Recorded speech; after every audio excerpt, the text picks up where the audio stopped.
नभ का लहठी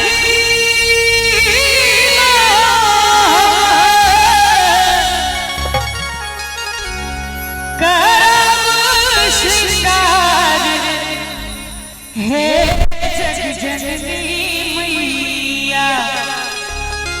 अपने 100 वोटे गीत जरूर सुनने हैं। नभ का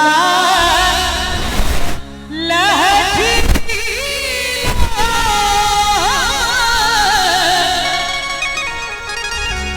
करम श्रृंगार हे जग जननी मैया। और जिनका जिनका माँ भगवती हाथ सुरक्षित देने छे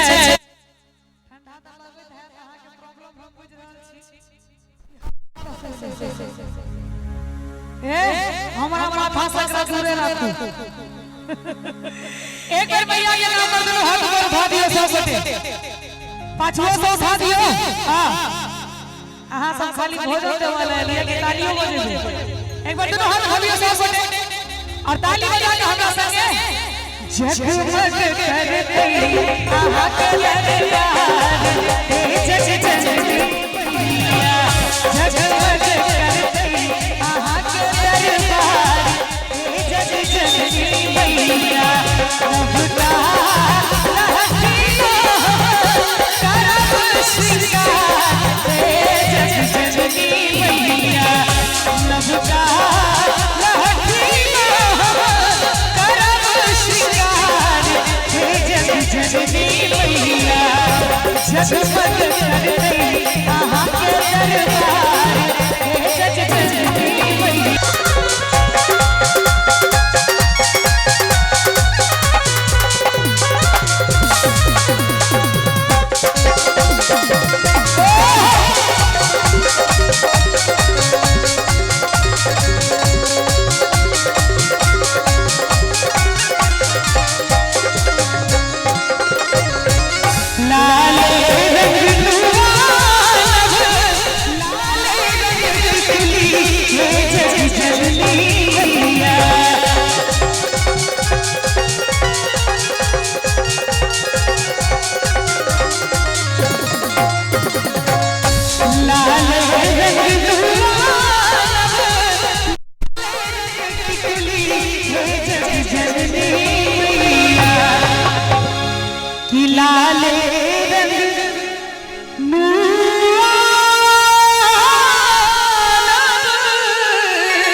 भजन नीक लागे छे?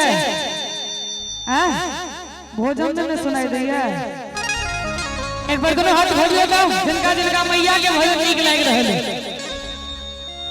आहा सब एक बार दोनों हाथ उठा दियो और ताली बजा देना, कांग्रेस के प्रचार में करियो। हां लाल अरहुल के हार हे जग जननी मैया।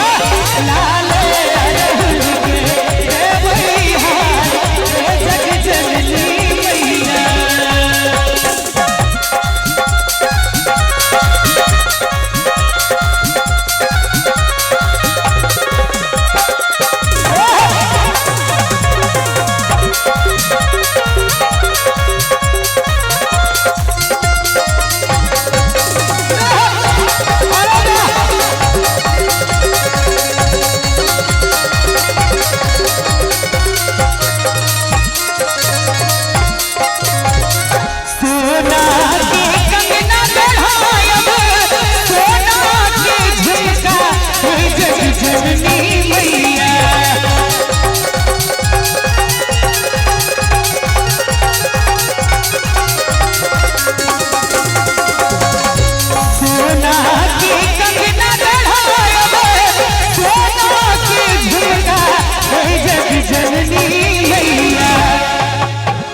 सोना के कंगना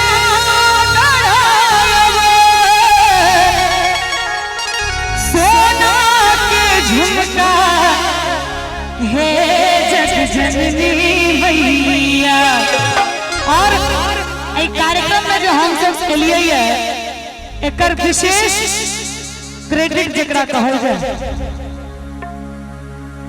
अपन मिथिला मैथिली के सपोर्टर जकरा कहल जाए एकटा जे प्रशंसक होइ छथिन से गौरव मिश्रा जी हमरा सबके एतऽ लाभे में उनका बहुत बड़का योगदान है। एक बेर जोरदार ताली हुनको लेल सब गोटे मिल के बजा दियो कि सोना के कंगना गढ़ायब